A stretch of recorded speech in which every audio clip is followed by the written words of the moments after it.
C'est le grand départ vers le début, sans aucun doute, d'une longue saga judiciaire. Entouré d'une quinzaine d'associés, dont son fils Eric Trump, Donald Trump quitte Mar-a-Lago vers midi. Sur la route, quelques partisans.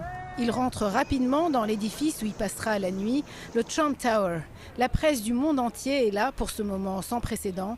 Un président américain mis en accusation au pénal pour la première fois dans l'histoire du pays. C'est historique, mais comme le personnage. En plus d'un énorme dispositif de sécurité, 35 000 policiers sont en état d'alerte. Les services secrets qui escortent tout président seront appuyés par la police de New York et la police de l'État de New York qui doivent aussi assurer la sécurité de Donald Trump. We have no specific threats.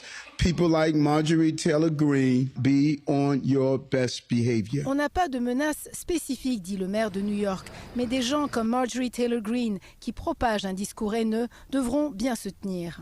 L'élu républicaine a appelé les partisans de Donald Trump à manifester mardi matin près du palais de justice contre ce qu'elle appelle une chasse aux sorcières contre l'ancien président.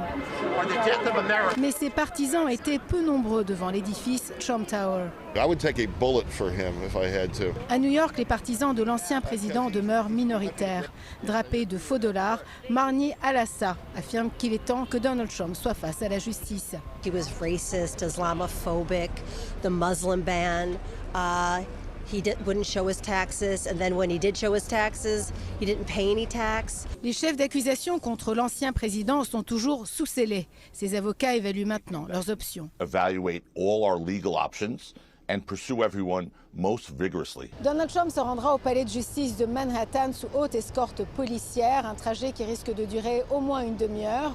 Il comparaîtra à 14h15 devant le juge. Ses avocats affirment qu'il va plaider non coupable. Et c'est en soirée que l'ancien président va livrer un discours à Mar-a-Lago, en Floride. Ici Asa Boadle-Gurgis, Radio-Canada, New York.